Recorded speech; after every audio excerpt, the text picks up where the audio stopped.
Welcome everybody to What Do You Bring to the Table? I'm your host Rajiv Satyal, and I'm sitting here with Lilly Singh. What up? AKA Superwoman. AKA bisexual woman of color. That's me. That's me, baby.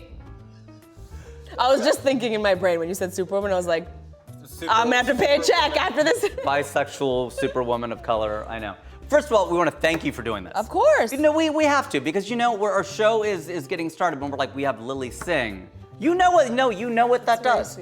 I'll be honest, I have made a very conscious decision over the past year or two to be like, if someone South Asian is doing something dope, I will make time to help them. Well, thanks for making an exception, even though this isn't that. No, get out of here. No, but I'm being serious. I think it's because a lot of times when I say that, people are like, oh, so you're only gonna help your own kind, and that's the wrong way to say yes. That's the wrong, yes, of course I have a secret agenda, but besides that, I think- Did you say brown Illuminati? 100%. Yeah. But I think I just, over the past few years, have learned how difficult it is to be the minority and not have anyone that looks like you in the room, and I'm like, I really want to help where I can, so I'm actually genuinely very happy to be here. Yeah, it really, really made our day and our week and our month that you're here. Oh, it really, thank you. No, it's a really big deal. Because I feel like there are those folks in our community, folks, that's how old I am. Folks, I just said folks. There's some youngsters out there.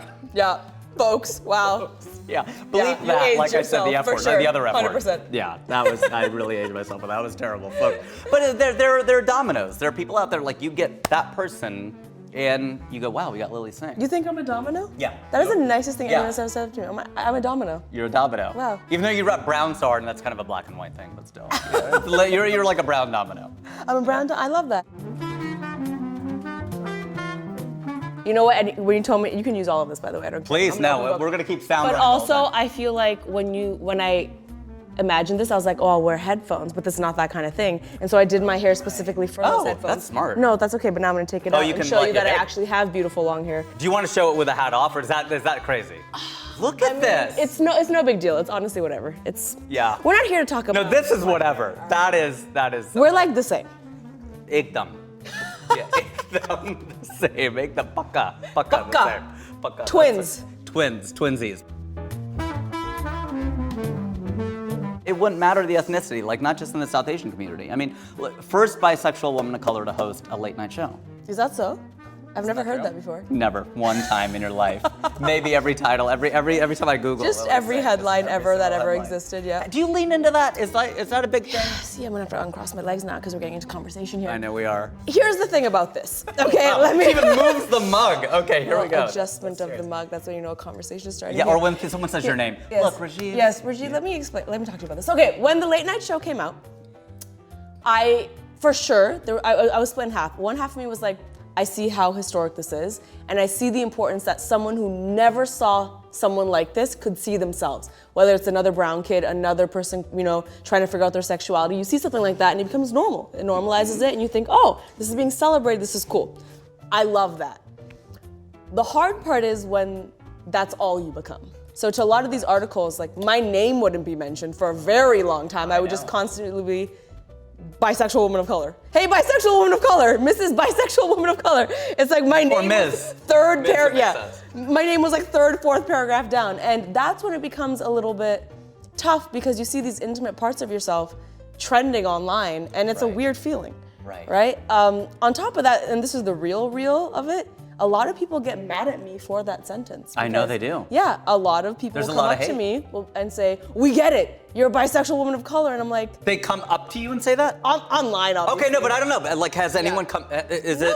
Because that's the thing with the Very internet, right? few people come up to me and say anything in person. Is that true? Like, do you get approached much? I can say this, I have over 2 billion views on YouTube. Yeah. I have lots of comments, not even once in my real life has someone approached me and said something bad to me. Wow. Not even once. Not even once has someone approached me saying, I don't think you're funny, I think you're ugly, or any of those types of comments you would see, not even once.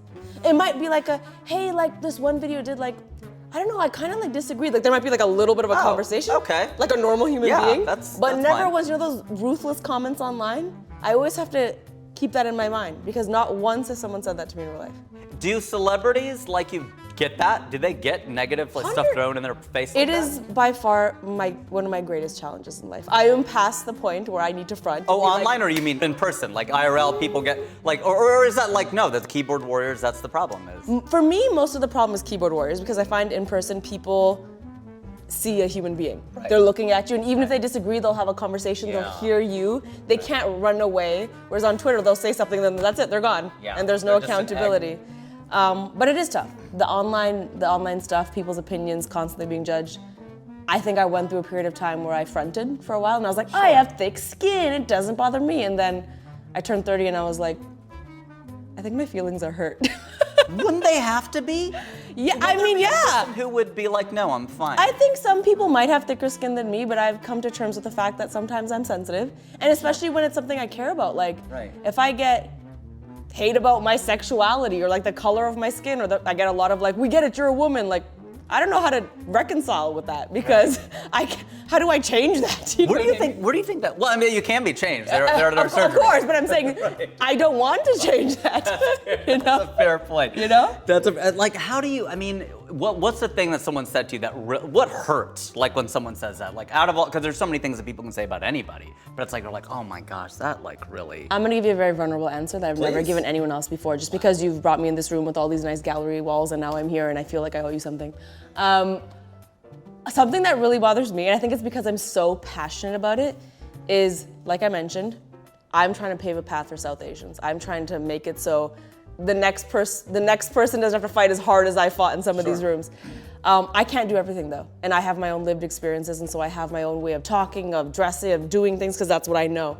And every once in a while, I'll get a South Asian person, a Punjabi person being like, sell out, you do nothing for us, you do nothing for our community. Like, it's actually the hate from our own community that bothers me the most because I care so deeply about that community. Right, because that's who you are. And it's a thing a lot of people face. You know, I've spoken to lots of other actresses and talent about this, that their own communities are their biggest supporters and critiques. Biggest detractors. You know? Exactly, and I think it stings a little bit more. Always feels a little nicer too, but also stings a little more. Oh, interesting.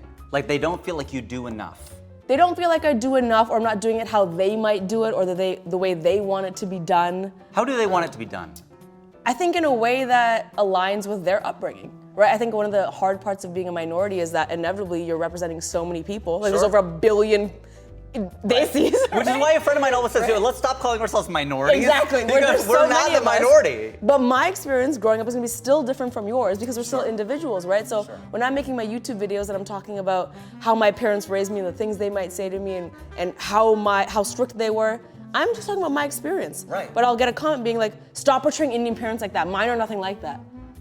And that's where I'm like, it doesn't mean that mine aren't though, so it's tough when you're representing so many people.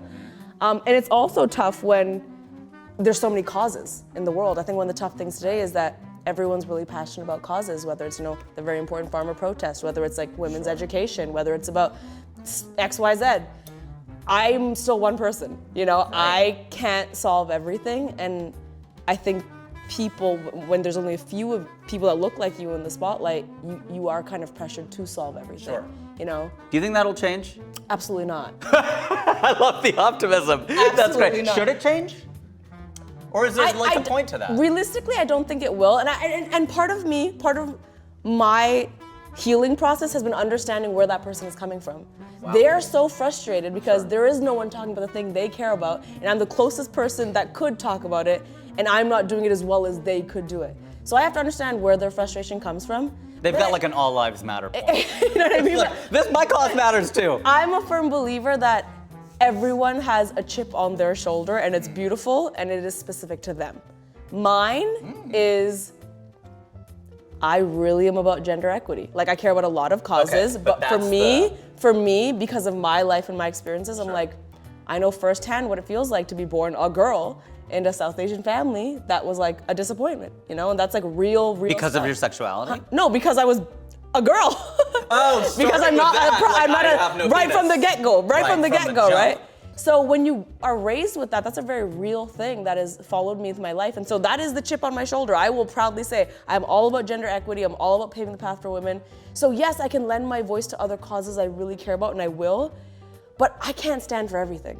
Right, you know what I mean? You fall for anything, as they say. There you go. Google that quote, folks. It'll say author Rajiv. It will. Just like this, where it says good artists borrow, great artists steal, and it's me. I'm very proud of that.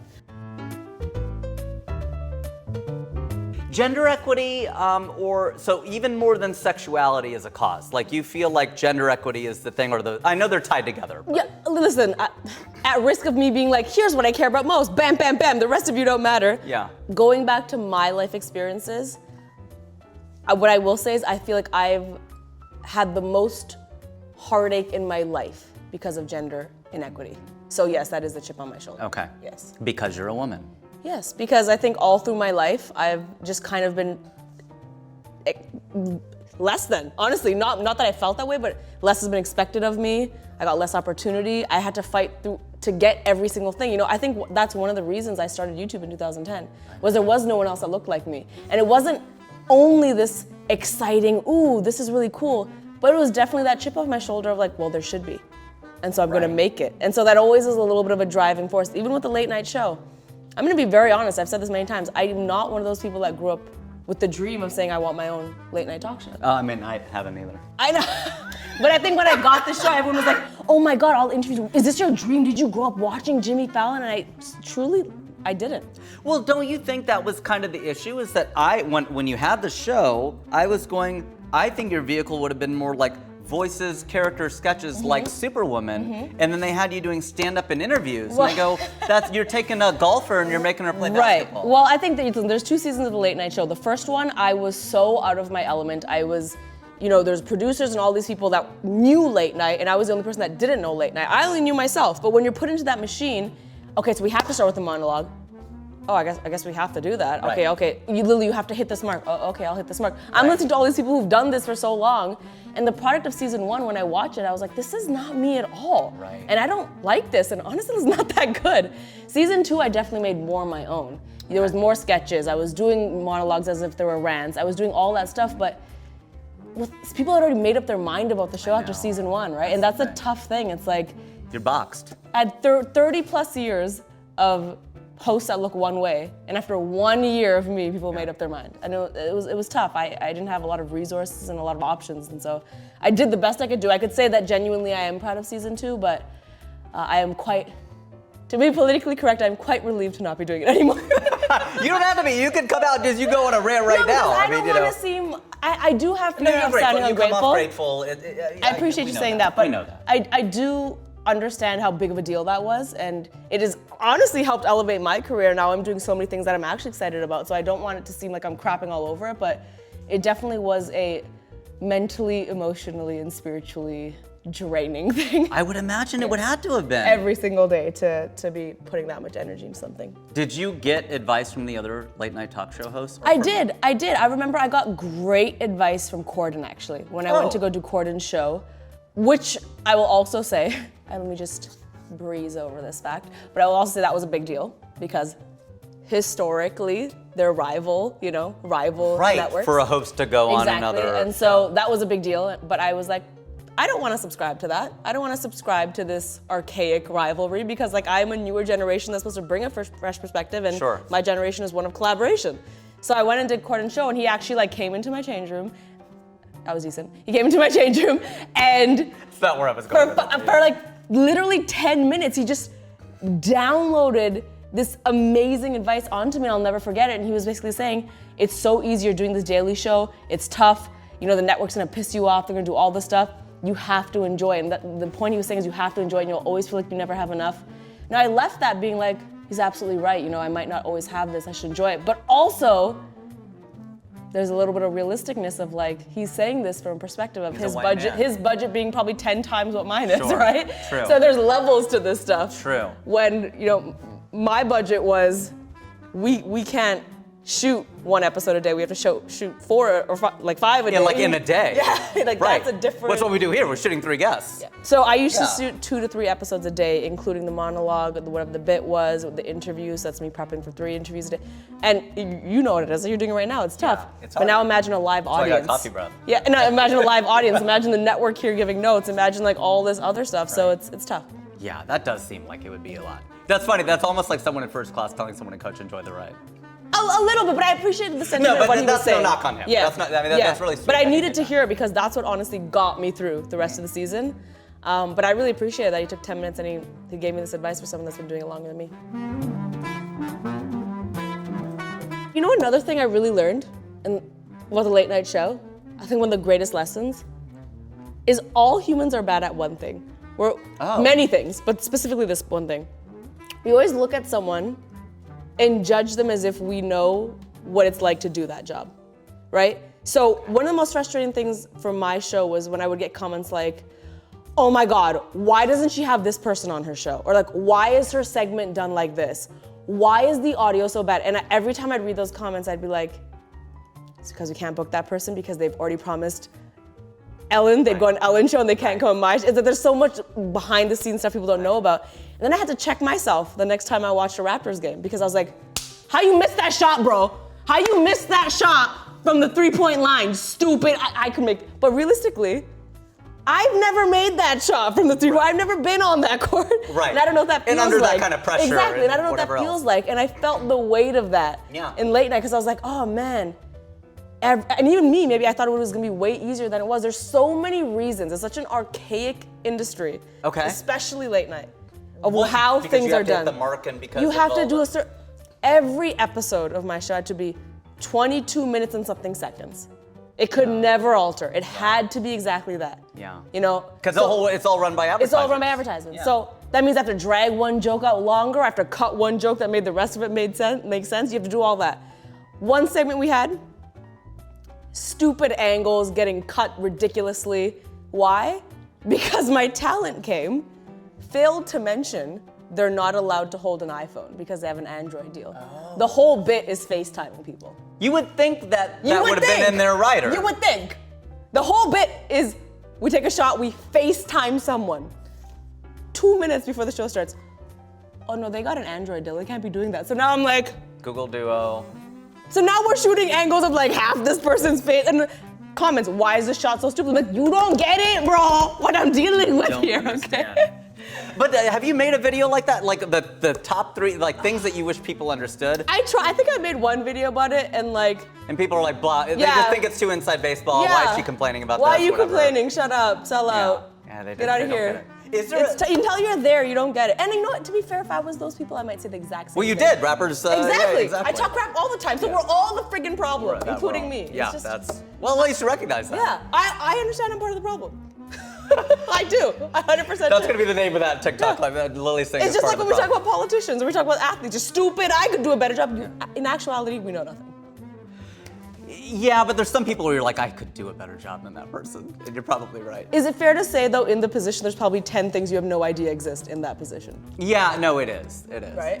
But did you grow up as someone who was just good at a lot of things? Did I grow up as someone that was good at a lot? I do feel like I'm a jack of all trades. Perhaps not a master of any of them. I just finished Master of None Season 3. I was trying to change the wording so I wouldn't exactly quote Master of None. Because in your contract you can't actually say it. No, because then I was gonna be like, oh, I was trying to like be unique and stuff. Yeah. But yes, I did, like, for example, growing up I loved dancing. That was the main thing. I was a dancer before YouTube. I loved baking cakes. This is a random fact. My first couple of videos were baking cakes. I'm a very obsessive person. Once I enjoy something, you take it I to the obsessively have to know about it and put it into my life.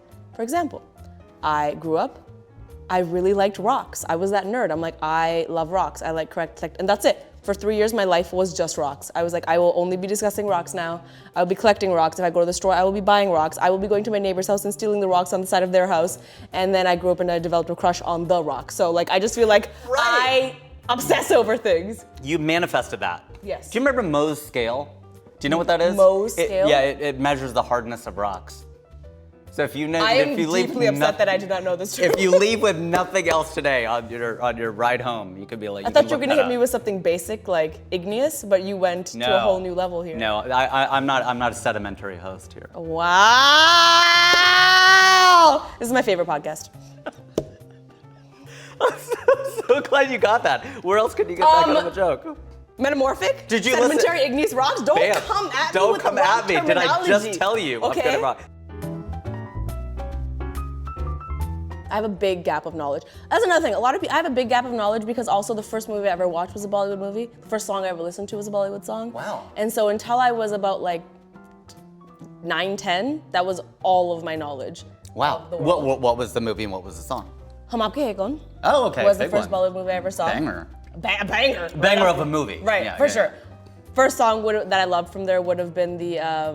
Oh, come on, I There's should a whole know bunch. this. There's a Didi Tera Devar Okay. Diwan, and there's a Maini Mai where she does this pose. Yeah. So in all my baby pictures, I'm just doing this pose like Madhuri, 100%. Have we seen this? Has the world seen this picture? When I met Madhuri, I did the same pose with her. I did a side by side. That's incredible. Yeah. That's amazing. But that's what a lot of people make references Right. from the 90s, and I'm like, I haven't seen some really popular effing movies. So that's one of my questions is what's a movie you haven't seen that everybody else has? Or you like people like, no, bro, you haven't seen. Okay, I'm gonna say this, and I feel like everyone's gonna kick me out of this room. That's fine. Hey, I asked the question. People bring up this movie.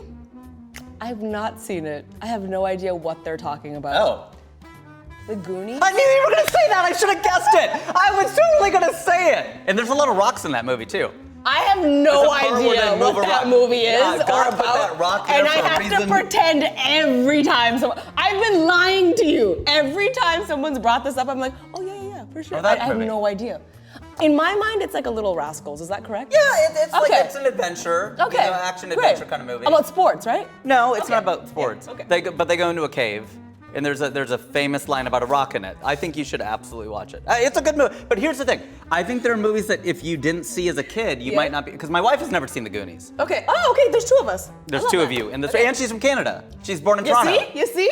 Maybe you never made it across It's the the border. Canadians. There you go. It didn't make it across the border. I also have a theory that because she grew up in the Central Time Zone, she's more mature than I am. Because shows would come on at 8, 7 Central. Wow. So she would watch Dallas and Dynasty and all these shows that didn't come on till 10 on the East Coast, but they were coming on at 9. So she watched a lot of mature adult. That's real. That's So real. That's a real analysis. Thank you. Wow. I'm very proud of that one. You're very smart. Yeah. You are very smart. I'm pretty smart, yeah. I enjoy you. Thank you. I appreciate that. I don't know what's the highest when someone gives you an adjective compliment like that? Is like the funny? Is it smart? Is it bisexual? Bisexual woman of color? Is that so one? bisexual. You're so You're so bisexual woman of color. I do think smart is a very nice adjective. Yeah. But I think more than anything else now, and I only say this because someone just texted me this on the way here, and it made me feel very warm inside. When someone says, you're very real. Yeah. I enjoy that. And I think it's because of the industry I'm in. That's one of the first things you're tempted to lose. Because, Sure. you know, you have your publicist teaching you how to say certain things, you have talking points, you have facade, you have people asking questions about what you're wearing and how you look, and you have people commenting on your body. And so the first thing you lose is realness. You go, let me manufacture something that people can say less about, right? Persona. Exactly. That you can detach yourself from. They're Exactly. talking about this person, not Yes. me. Doing that though, although it might like make your life in the industry a little easier, I think personally it's tough. You start to lose yourself, it's exhausting, you start to not enjoy things, you start to be less present. And so I really do take it as a compliment when someone says, I feel like you're being very real. I got that vibe immediately about you. Really? Absolutely. Really, yes. Absolutely. I appreciate that. I wasn't always like that. I feel like it's been hard earned. I've always tried to be real, but I did somewhere in the middle there get lost in the. I'll be honest with you. The first time I was ever on Fallon, not to keep bringing him up, but I don't remember any of our conversation because, truthfully, I was thinking about the way I was sitting the entire time.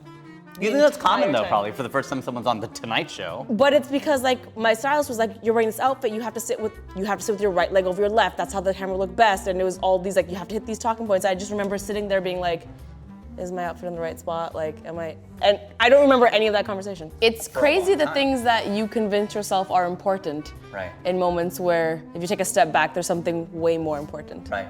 Right? Enjoying your first experience, being head in the game, you know, all those things. It's crazy. I deal with that on a daily basis. It's become harder for me because that's what people say in stand-up too. You should find an aspect of yourself and amplify that. And then I said, well, I just want to be a real person who talks like I talk. Right. And if you find a thing though, you go so much further. If you create a character, Right. if you, whatever it is, you find a voice, you find a cadence, you find a wrinkle, you find things. But I'm like, yeah, but I'll never, stand-up comedians are the only people who can fill a stadium based on their thoughts. Yes, exactly. Like not even with a guitar or anything. You could stand there with a mic and they can stand there and talk. It's like you got there because of what you're you've thought of. Absolutely. There's nothing else like that. For sure. Where 50,000 people watch you do it. I'm also really loving how politically correct and respectful all the pronouns and everything on this podcast have been so far. It's very good. Glad. It's very good. Thank you very much. Yeah, I good for you. We've made here's the thing. So I'll be real. Well, I go by Rajiv, Satyal, and my pronouns are he and him. But sometimes I go by Michael Jackson, and my pronouns are he. Anyone? I liked it. That was pretty strong. I would buy a ticket. I'm glad. I thought it was pretty good. Yeah. I was happy with that one. I was concerned where you were going with that for you're a like, second. where's it gonna go with it? There was a moment of doubt, and then you brought it back strong. My interest has always been piqued around gender issues in general. I've always found them really fascinating. What people are not able to do, what they are able to do, all of that stuff. How hard it is to be, and it's getting more and more difficult to have these conversations. I think, and where if you say anything, people feel like, oh gosh, that could be taken the wrong way. Do you feel like that is true? Has it gotten harder to discuss this stuff? Absolutely. And I do online or IRL, anywhere? No, online. Everything when I say things are tough to talk about these issues or comments, right, it's always online. I do feel like in real life, people are wonderful. Yeah. Online, they can be wonderful too, but in real life, I'll tell you what, during the Black Lives Matter protests, I learned a very valuable lesson that year because I remember being online and like a lot of people were kind of being like, oh, online's a lot for me right now. There's a lot of hostility, a lot of people arguing, there's a lot of misinformation, you mix COVID with the protests, all this stuff, and it was becoming a lot, so I just put my phone away, and I was like, you know what? I'm going to a protest in real life. Wow. And I went to a protest in real life, and it was one of the most beautiful things I've ever seen. People that were all standing for a common cause. Right. Educating each other through conversation, being patient with each other, standing next to someone they otherwise would not see eye to eye on and standing for this common cause. And I remember thinking in that moment, social media is just not real life. It's truly not. All the discussions that happen on there are important and valid, but they're not conversations. They're just opinions and statements. Because a conversation is that I'm listening, I'm learning, I'm receiving, I'm giving. That's a conversation, right? The issue with online is that you're incentivized to take things out of context, you're incentivized to trend, and you're incentivized to have an opinion that's loud, even if it's misinformed. The most outrageous one. It'll get bumped up to the top. 100%. It'll get amplified. And people are. That's why things have gone so. It's part of the reason why. So I don't think the conversations. I don't want anyone listening to think, oh, social media doesn't play an important role in conversations. No, I've learned so much of social media. I think it's such a powerful tool. But for as long as people are incentivized to tear people down because it elevates themselves through numbers and through followers and all that stuff, it's never going to be a place where genuine conversation can happen. True. So where does that happen? Right here. Right here. On your podcast. That's what's right here in this room. That's what I was podcast. hoping for. That's because if you correct me and teach me something, I can actually hear it and understand, and it's not like you're attacking me. And it's not like someone over there is inserting themselves in this conversation, saying something. You know what I mean? We're actually learning, and we can vibe. I've also had many instances where people I follow have said things online, and I'm not the one that will ever argue with someone online or I'm like, same. You do your online. But if I see them in person again, and I might ask them about that, like, hey, so I saw you post this, really interesting. Tell me about that. More often than not, that person goes, nah, man, that's just for the internet. Oh, no. And I'm like, that's another issue. Here's an example. I've had many friends who have acted very frustrated about lockdown or about the vaccines or about any mandates, have complained about it all over social media. These are against my rights, I don't trust this, I don't do this. They never responded, to each their own. Saw them in person the next time, at an event you had to be vaccinated to get into. And I was like, oh, so nah, man, I'm fully vaxxed. And it's like, I know, it's like all of Fox News. Yeah, you know what I'm saying? And it's so you have this outrageous persona with a lot of opinions online that's garnering you a lot of buzz, but you don't live this up. That's the internet. For the longest time, I've always wondered, is it worse to not know, or is it or to know and not do? Like if you don't know something, you're just ignorant, not willfully ignorant, but ignorant. Or then it's like, no, but that illustrates why it's so much worse to know and not do. Yes. Because you know effing better. Yes. And you are monetizing whatever you're doing. Correct. That's so wrong. Yeah. Hashtag Twitter. In one word, what are you?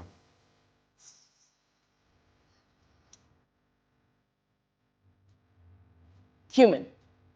I'll take it. That's hard to argue. Yeah. I remember once I was having that argument with my dad because I said something about like, this thing with extroverts. Yeah. We just talk. Yeah. We really realize how Yeah. it lands. And then I go, because we're talking about like, because he's gotten so involved with Indian politics. He's been here for 50 years, 5-0. Yep. I go, Dad, are you more Indian or American? Ethnicity, nationality, all this stuff. He goes, what are you? And I go, well, look, I mean, I'm probably American first, human second. How can you be human second? How is that sort of thing? I mean, sometimes Americans don't seem human. No. So I just, it is And we're so American that we can't Yes, see other yes, humans. So exactly, that yes. maybe is a thing.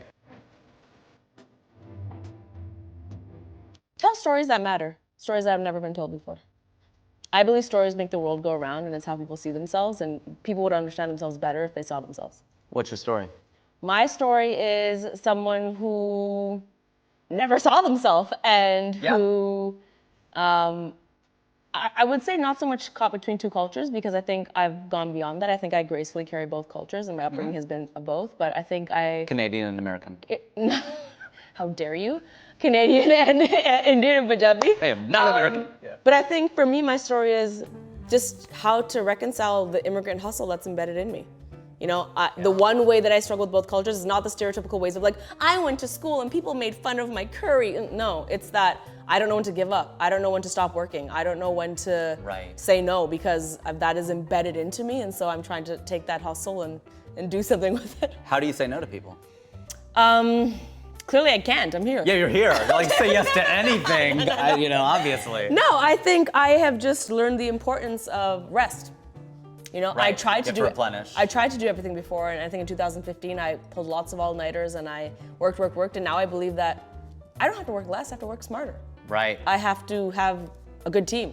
I have to make sure that I, schedule things out in a way that's possible, that's not gonna drive me to burnout in a year.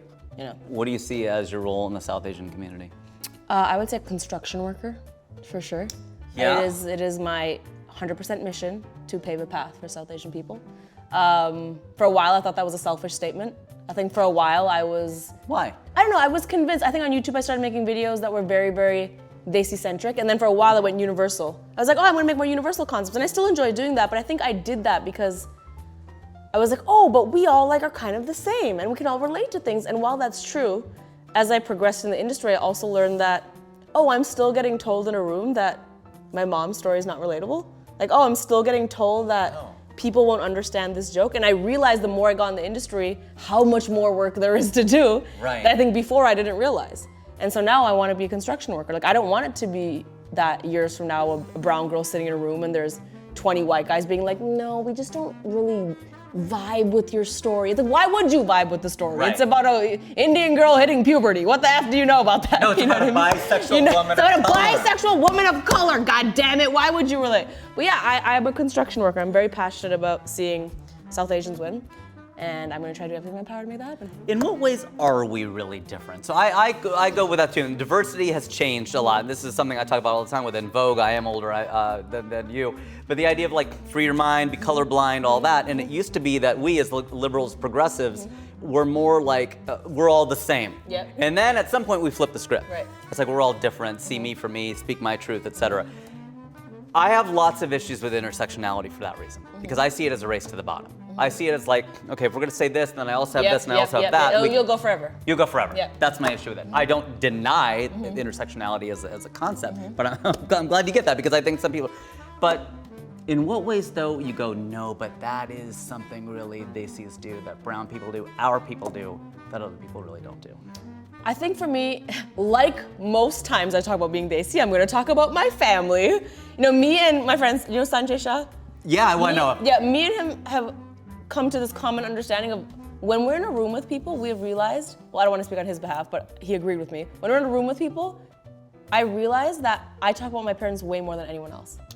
No one else in that room, if I'm in a writer's room, in a team meeting with my friends, no one talks about their parents as much as I do. It's our connection to family and the obligation we feel to family that I feel like is very South Asian. I don't mean it in a negative way. It can have pros and cons to it. I think it's beautiful at the same time, but I'll talk to you from a page of my life. Before coming out, I watched so many coming out movies. I watched the Love Simon, the Call Me By My Name, all the Right. things. Like, oh, this is so cute. I saw the scene where they tell their parents, and then literally the next scene, Dad, I'm so proud of you, Yeah, son. you're still my so son. yeah. Yeah. And I'm like, great. This is great. My experience was not like that, okay? And I'm not to say that my parents did poorly. They did the best that they knew how to do, but the culture and the family and what we believe we're supposed to be is very specific to South Asians. It's a beautiful thing because families ride or die. I know no matter what, I can go back to my parents' house. I can be 50 and they'll be like, come here, what do you want to eat? But I also know they have expectations. You know, whereas other At least your parents ask you what you want to eat. my mom won't stop asking me what I want to eat. Well, it's a constant thing. My wife's mom will just put food on the table. My Here it mom, is. I'm going home to Toronto, I'll be going through security at the airport, and she's calling me nonstop. Okay, so what do you want for breakfast, lunch, and dinner? Like a strict schedule, menu, plan. It's amazing. What is your favorite dish? What was your mom's dish that you're like, okay, that's home? My mom's is definitely Rajma Chawal, no question. Her Rajma Chawal. So my mom makes bomb chicken curry, and she also makes it vegetarian. Okay. So you have options. It is the best thing ever. It would be my last meal. If you said I'm killing you with your last meal, I would say that. Wow. Yeah, it's amazing. Wow. My mom's the best. Shout out mom. She's Shout an out Mom. OG. But that's what I think is different about South Asians. And I think it's something that's awesome. And I think when I make videos, you know, with the parent characters being mean to me, people think like, oh, you're putting our parents down. No, I actually think our culture and the way we look at family is also really beautiful. In 73 questions, you alluded to the fact that there might be a downside to fame. Is there a downside to all this fame? There's a downside to everything. I think everything is a double-edged sword. What is the downside to fame? This whole podcast, have we not talked about that? The whole thing. Okay, the downside. I'll tell you. If I had to pick Yeah. one thing, and I'm sorry, I'm gonna have to preface. I am gonna have to preface. There's a downside to fame, but I also know there's a lot of friggin' privilege to fame, so I have a tough time. No, if it's But if I cut had that to way, pick one, sure. that's a downfall. It's never being given the benefit of the doubt. Like, you are not treated like a human when you're in the public eye. You're truly not. Because parents will teach their kids it's bad to bully, don't bully, and then they'll make fun of the Kardashians. You know, they'll be like, oh, don't treat people like this, except if the person's famous. There's always an asterisk there. If the person's rich and famous, you can say whatever you want to them. So it's people don't treat you like a human. You know, if you meet someone on a day, if anyone meets someone on a day, you might think, oh, this person might have acted that way because maybe they're tired, maybe they had a bad day. Sure. That guy's an asshole. I remember one time I was walking through the airport, I kid you not. This is factually what happened. It was 6 a.m. I'm tired already as hell. in a bad mood, yeah. Tired as hell. I was going through security. This is literally what I did. I took my laptop out of the tray and I walked through the security thing. And this girl looks at me and she goes, wow, you're so much different than online. And I'm like, wait, what? All I did was walk through the thing. I didn't say anything, we exchanged no dialogue, but I guess I didn't walk happy enough or seem like, The TSA you know? person or no, the actual person just like that scans you, you know? And I was like, wait, what? And the whole rest of that trip, I was like, am I exuding like an energy that's not, Right. like, is she expecting me to go through and be like, oh, what up, t-shirt reference, I'm coming through security, like, you know what I mean? Like, and so people don't give you the benefit of the doubt. Like, you can never just be tired. It's always that you're a sellout. It's always that you're stuck up.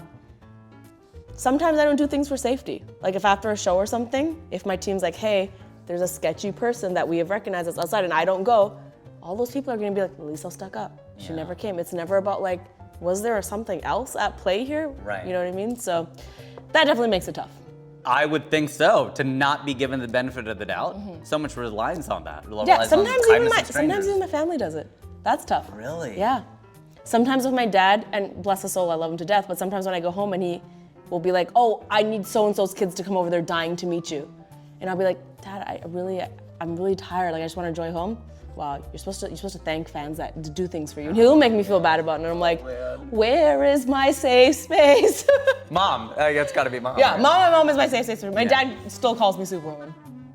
And my mom always gets mad at him. She's like, her name is Lilly. Your name is Lilly. Yeah. When did you make the pivot? I made the pivot a couple years ago, mostly because I was like, let's try to. Problems. Well, I actually reached out to DC very yeah. early in my career once I realized I'm an idiot. Once I realized I made that mistake. Well, you and probably I had was like, what, 1 million, 2 million? I think I had like 5 million subs, and I was like, Okay. maybe I should reach out to DC. Right. So I got my lawyer to reach out, and they were very kind. We came to an agreement. I did pay the money every year. A lot of people don't know this. I paid the money every year to use the Superwoman name with the goal of phasing it out. So after 5 years of paying them, I was like, now I'm Lilly, and I'm not calling myself. And that was part of Superwoman. the agreement to phase it out? Yes, yes. Oh, that's so interesting. Yes, but also because I wanted to. Like, Yeah, right. you Once know, you came to your especially own. you know how cool it is for people to know the name Lilly Singh. Of course. Like the Singh. Of course. I love. You're carrying that. I love that, and so I'm like, that feels cooler to me than Superwoman now. It is. Yeah, I keep looking into this camera. I don't even know if this is my angle or my shot. This could not even be on. I don't even know. It may not could all be. be a lie. It may, yeah, it's all Okay. made up. We're gonna shift over and play ping pong if that's cool. Oh my God, yes. We're gonna do it. Tell us about a time where you totally killed and a time where you totally bombed. If you want to tell both of those stories. I feel like I'm killing it right now in this game. No doubt. But otherwise, totally killed. Brag on yourself, Lilly Singh. Be like, you know what? I bodied that set. I do think my first tour I did, a trip to Unicorn Island in 2015, was a time when a lot of people on YouTube were going on tours, and you know, they went up on stage and they did Q&As and all that stuff, and that was good and that was fun, and that's what their audience wanted. But I knew my audience was used to sketches and my parents and music and all that other stuff. I had set myself up for them to expect a lot from me. So that tour I did stand-up, I did dance, I did music, I did motivational speaking. It was a sold-out world tour. And I do think I killed that. You know, for someone having no experience traveling like that, Sure. having no experience, like I'm not formally On a stage, trained. really, either. Yeah, I'm not really formally trained in any of that stuff. Right. To go out there and perform the way I did. There's one show in particular that was outside of the tour. It was in India. I vividly remember. It was in Bombay. I think it was like 2017. It was YouTube Fan Fest. I was supposed to perform a music set that was 10 minutes. I had a horrible fever. I was so sick, probably the most sick I've ever been in my life. Oh, wow. Right before going on stage, like 104 fever. I was like, and this was before COVID, so it was just a fever, right? Yeah. I remember sweating. They said, Lilly, you're up. I went up. I performed the best I've ever performed. I literally collapsed right after and was hospitalized the next day. And I just remember being like, I don't care if I have to put it all out there, but I killed that set. I'm a performer. That's probably what was going through your mind. Yeah. Yeah. That's your Michael Jordan flu game right there. That's your game 5. That's incredible. A time I bombed, I mean, there's so many. One comes to mind for sure, which was, I usually am pretty good at turning on and off when it comes to my job. Like, so if you yell action on a set, doesn't matter what's happening in my personal life, I'm pretty good at being like, I'm someone else now, I'm doing something else. Sure. There was this one audition, breaks my heart because it was opposite of Dwayne. So obviously, you know, it means a lot to me. Of course, Dwayne Johnson, you guys are yeah. good friends now. Yeah, it was opposite of him. But I was going through a really tough time. I think I had just, you know, gotten into a fight with my family. Maybe I was like going through a tough times before I came out. And I bombed that audition so hard. I had to walk out of it without finishing. Oh, no way. Because I could not remember the lines. Because in my mind, I was just, could not turn off my personal problems. So I remember feeling like crap after that. It was actually for the role in Jumanji. Oh, wow. The red girl, the girl in the red dress. Yeah. So I've always beat myself up for that, but it's okay. You live and you learn. Yeah, no doubt. Now, do you love killing or hate bombing? Which one's stronger? Like, some people love winning, but they actually hate losing more. I don't mind losing. I love killing. Okay. Yeah, I think anytime like if I've I bomb, done, I bomb, but I yeah, love every killing. time I've done really poorly in something, truly, and I'm not just saying this because it's a cliche quote, Yeah. I've always learned something. How to do it different the next time, how to prep better next time, what to expect next time. Like the first audition I ever did in LA when I moved here, it was like 2 days after I moved here.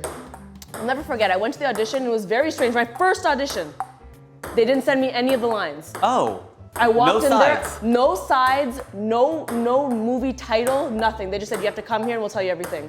First audition, That sounds moving to one, shady, yeah. I know, I right? go there, they made me sign an NDA. They gave me a for a major franchise, which deserved the NDA. Sure. But they gave me pages and pages of lines right then and there and said, all right, so you'll be up in 30. And I was like, what? All these character names I've never heard of before, all these this terminology I've never heard of before. Jargon. I did it. I didn't do it that well. I didn't do it horrible, but the next time I had an audition, I knew what to expect at least. You know, Right. I knew how to prepare. I knew which muscles I needed to exercise. And so I always say every fail I've had, truly, you know, the only reason I got my late night show is because an NBC pilot I did with Kenya Barris didn't go.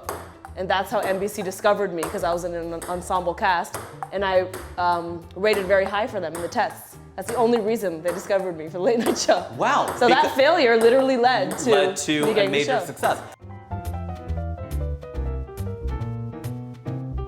Now, did it feel, and there's no one probably who can answer this better than you, or maybe someone could answer as well, but no one better. How does the fame of TV compare with the fame of internet? It's nothing compared to YouTube. Oh, it's nothing compared to YouTube? Yeah, I would say fame-wise, in Did the it feel industry, more legitimate though? You're like, oh, I'm on TV. So here's the thing, I still grew up with TV and film and theaters and all that stuff. So I still, there's certain glitz and glamour still to movie stars and celebrities to me. I think the newer generation of kids, they don't see a difference between digital stars and traditional stars. They don't. You know, they don't.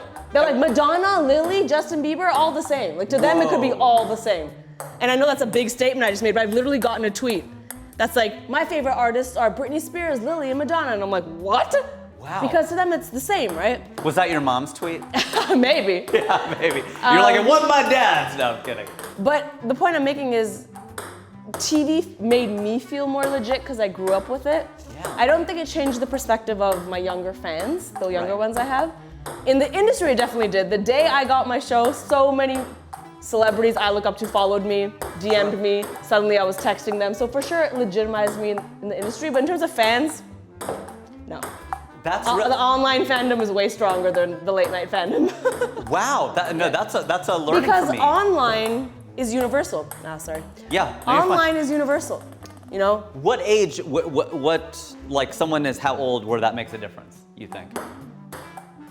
Or what year, like whatever it would be? Probably mostly like Gen Z or even like people right now that are like up to 25, I would say. Okay. Because a big part of it is online is worldwide. Right. Fans in it's India, in universal. Trinidad, and Singapore, everyone watches. There's no barriers to access, you know? The late night show was only available in certain places and syndicated in certain places. So a lot of my fans couldn't watch it. Yeah. Yeah. No, that makes total sense. What's it like being on Dollface? Awesome. So I'm on the second season of Dollface, which is Kat Dennings' show. I'm a guest role opposite Shay Mitchell. I get to be her girlfriend, which is very, very cool. Yeah. It's so fun. You know, it's so interesting going from something that was such a boys' club in late night to an all-female cast. Yeah, right. The first day I was on set, they're talking about breastfeeding and gardening and relationships, and I was like, oh my goodness, this is so refreshing. Yeah. They're all so warm and welcoming and nice. Topics that have not really been explored. Exactly. Yeah. My first day on set of season 2 of the late night show was a woman approaching me saying there's no tampons in the bathroom. So it was very refreshing for me to go on this set with all women. You're like, in that way, it's kind of the same as when they're all men, but at least they're talking about it. Yeah. When people go to these networking events, you know, and there are a lot of sort of South Asian happy hours and things like that, but it doesn't have to be just in our community. Should people go to these, or do a lot of the successful people, even on the come up, did they go to them? Did you used to? I mean, like, you became famous kind of before that time though, too. But I love this question, I want you to know. I think this is such an important question. Okay. I did network a lot when I first moved to LA because I didn't know anyone here. So it was definitely part of my journey. I did a lot of what we call general meetings, where you meet people, you just talk about yourself, and nothing could come of it ever. Yeah. Truly nothing. I've probably done 200 of those. Whoa, literally nothing. 200? Realistically, probably like 60. Okay, no, but it's still a lot. It's still a lot, yeah. Here's how I view networking. I think it is important. I think it's important to meet people. But I'm a fan of meeting people where they can remember who you are. Right? So when you meet people at a party and everyone's drunk and everyone's like, yeah, hey, I'm so-and-so, and this is what I'm working on. I don't believe in the power of that. I believe in the power of like, maybe emailing their office the next week being like, hey, I was at the same party as so-and-so. Would love to sit down and talk because we had such a good conversation at that party. Right. You know? You two-putt it. Exactly. Yeah. And so I do believe that networking is important and you have to know people, but it does not replace the hustle. That's the asterisk I want to put on this.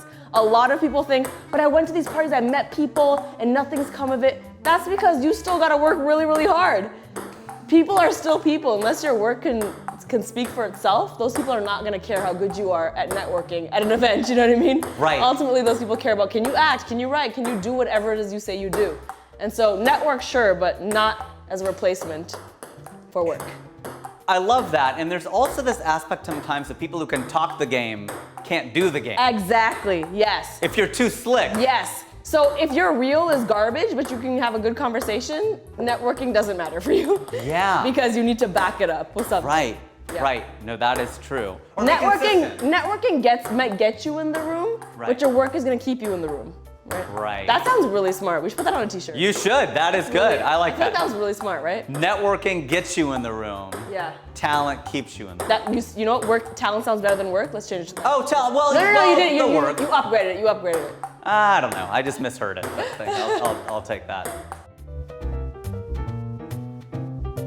I have this little tick, if you've noticed, that I have to keep doing this every time we start. You know, it's funny. I did not notice that, but I feel like we all have those, especially as performers. Do you have something like that before you perform? Yes, I have to talk to the stage. I kneel down. This is a very Indian thing. I kneel down, talk to the stage, do the whole Yeah. and I beat my chest. Okay. And then I do a very specific stretch. I don't know if the cameras can pan. I go like this. Can you get her? Yeah. Yeah, I go like this. You'll hear cracks, then I go. Interesting. Because it's silly and also stretches me, but it gets me out of my head. So side stage, no matter how important and formal the event is, I don't care if there's like mad suits next to me, I'm just doing this with my butt. This kind of like shimmy kind of thing. 100%, yep. Can you summon your talent at will? I'm very good at turning on and off for sure. If Okay. I'm super tired, like I mentioned before, but I have to go on stage, I will turn that on. Yeah, just like Yeah. with a fever. 100%. And when you said you learned something from failure with the family thing, you said the family stuff was in your head. Do you have advice for people of like how to remove that, like how to erect that barrier when some shit's going on in your personal life and you're like, okay, now I gotta focus. Is there something specific you can do other than, just mentally focus? Of course I can say, oh, get out of your head, meditate. I try to meditate all the time. But let's be real, some things are hard to get out of your head. Not everything can be willed away. And for that, I say the best solution to that is coming up with a solution to that problem. You know, that's and it sounds very simple, but if you're in that fight with that person and it's consuming your mind and you've meditated and you've done all that stuff, then make amends with that person. That's what you need to do. If you're struggling, my fitness was a big thing for a while. I've never been fit in my life. I've struggled with it so much. I ate horribly most of my life, bagel bites every meal, all day, every day. I love bagel bites. Bagel bites. No one's crapping on bagel bites, but I was always processed food. And it got to a point where in my career, it would be on my mind. And I would not feel good. I would feel lazy and I didn't like the way my body would feel going upstairs. And it wasn't even about how I looked. It was more so about just the way I felt. Right. No meditation was making that go away. So literally I was like, oh, I'm not gonna will this away.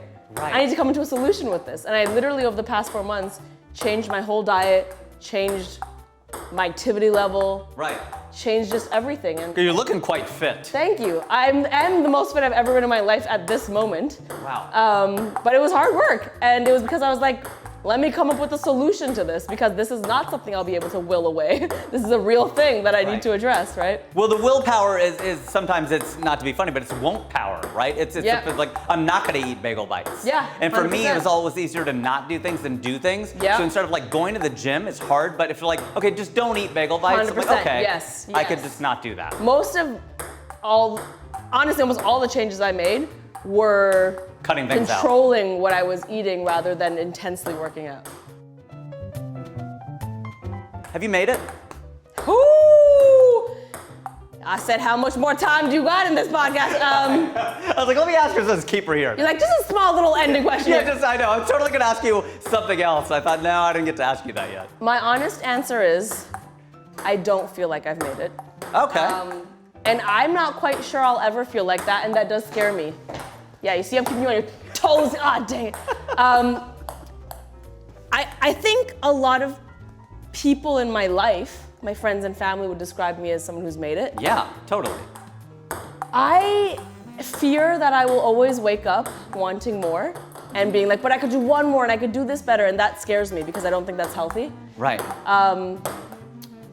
But is that what keeps you going though, too? It does keep me going. I think that's where I have a very bittersweet relationship with this whole have you made it question, because my answer is no, Right. but I'm scared that it's no. But that no keeps me motivated to keep going. So I hope that if you know, in 10 years when we're doing this podcast in your mansion, Right. I right. hope that my answer is yes, I've made it. What would be that thing where you go, okay? For me, my instinct is that I want to actually put my foot into the game of production when it comes to TV and film, which I'm only a beginner at right now, you know? Sure, in the digital space, I could say I've made my mark, but I want to make movies and I want to make TV shows and I want to act and I want to produce things that are important, and I think there's still work to be done there. So if I have some of those Unicorn Island productions pop off, I think I'll feel like I made it. Even if it's online though, like if they're YouTube, so this is the distinction between film and No, online? they have to be beyond YouTube. They would have to be on YouTube? They would have to be beyond YouTube. Beyond, okay, so there Yes. is a difference. Yes, there is. Because Because I grew up with TV and movies.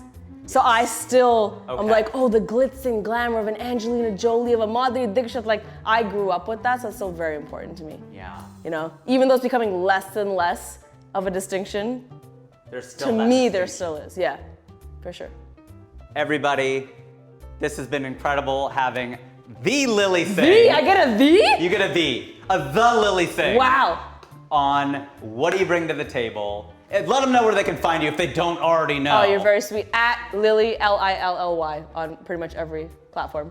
That's how you know. She's bigger than Eli Lilly. That's get how outta you here. know that a corporation. This has been amazing. Anyone who's finding this because of me, if you're one of my fans, make sure you subscribe, follow, what is the thing? All of those things. Subscribe, follow, buy, order, listen, Hire. fund, hire, whatever the terminology is, make sure you do it. He's incredible. Wow. Thank you so much to Lilly Singh, our guest on What Do You Bring to the Table. I've been your host, Rajiv, and I still am. All right. Oh, God. That's it.